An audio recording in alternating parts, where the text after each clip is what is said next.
আসসালামু আলাইকুম, welcome to my channel Hannah's kitchen. আশা করি আপনারা সবাই ভালো আছেন। আলহামদুলিল্লাহ আমি অনেক বেশি ভালো আছি। আপনাদেরকে আগে উপকরণগুলো দেখিয়ে দিলাম। অবশ্যই আপনারা উপকরণগুলো দেখে বুঝে গেছেন যে আমি কী রান্না করব। তো তারপরও একটু ফুল ভিডিওটা দেখে নেন, তাহলে আপনারা সবাই একটা চমক দেখতে পারবেন। ওটা লাস্টে বলতেছি কি, এত অধৈর্য হয়েন না তো। তো তাই আমি খুব সুন্দর করে পেঁয়াজ কাঁচামরিচ খুব ভালো করে তেলে নেড়ে চেড়ে ভেজে নিতেছি খুব সুন্দর করে। আজকে কিন্তু দেখতে পেতেছেন আমি কিন্তু মাটির চুলাতে রান্না করতেছি। আমি কিন্তু সবসময় মাটির চুলায় রান্না করি না, কম বেশি তোমার মুডটা বেশি ভালো থাকলে তাহলে রান্না করি। আজকে মুডটা এত বেশি ভালো ছিল কিন্তু রোদ্রের তাপে আমি পেঁয়াজ কাঁচামরিচ মতো ভাজা ভাজা হয়ে যাচ্ছি। আমার ফেসটা দেখলে বুঝতেন আমি কতটা ভাজা ভাজা হয়েছে। এখানে একটু রসুন অ্যাড করে দিলাম। রসুনটা অ্যাড করার মধ্যে যেরকম পেঁয়াজ আদার একটু পরিবর্তন হলো, আমি আমার মাথায় একটু পানি ঢেলে দিলাম। আমার মাথাটা ঠান্ডা হোক, কারণ রোদের তাপটা অনেক বেশি ছিল।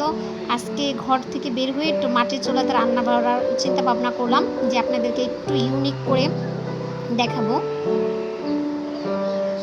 দেখছেন ফ্রেন্ডস, আপনাদের জন্য আমি কত কষ্ট করি, আপনারা দেখেন গাইস আমি কতটা কষ্ট করি রোদে বসে আপনাদের জন্য মাটির চুলায় রান্না করতেছি, যেন আপনারা একটু ইউনিকভাবে দেখেন, একটু লাইক শেয়ার কমেন্ট একটু বেশি করেন, আমাকে কি টিকটক একটু বেশি করে ফলো করেন।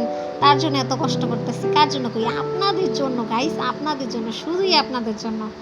দেখতেই পেতেছেন বলকে এসে পড়ছে। খুব সুন্দর করে হলুদটা অ্যাড করে দিলাম। আমি এখানে 2 টেবিল চামচ হলুদ অ্যাড করেছি। হলুদের পরিমাপটা একটু বেশি হওয়ার কারণ হয়েছে আমার সবজি আর যাবতীয় সব কিছু একটু মশলার পরিমাপটা বেশি দিয়েছি। তারা একটু মশলা বেশি খায়, আসলে আমার বাসায় মেহমান আসছে, তারা মশলা জাতীয় চটপটা খাবার বেশি পছন্দ করে। বাট এখানে হলুদ 1 চামচ জন্যই পারফেক্ট ছিল। তার সাথে আমি দিয়েছি, কারণ এটা রুচি অনুযায়ী। এখানে আমি 1 টেবিল চামচ গুঁড়ো মরিচের গুঁড়ো দিয়ে দিলাম। কাঁচামরিচের পরিমাপটা কিন্তু বেশি ছিল, আপনারা চাইলে কম বেশি করে নিন, কারণ এখানে ঝালটা একটু বেশি হবে, দেখেই বোঝা যাইতেছে। কাঁচামরিচ আর গুঁড়ো মরিচের ঝালটা মিলে গেলে তার কথাই নাই।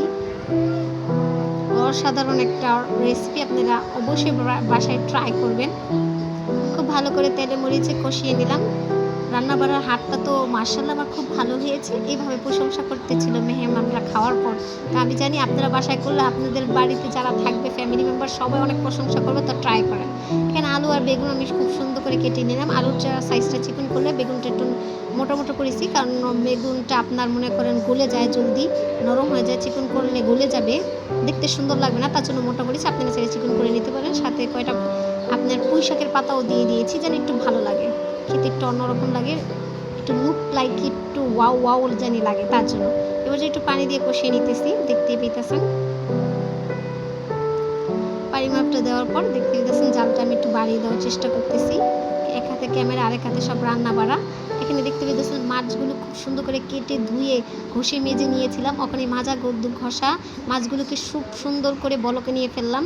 দেখতেই পেতেছেন ধনে পাতা দিয়ে পুরো ঢেকা চুইকা রেখে দিয়েছি। আপনারা খুব ভালোভাবে এনজয় করবেন।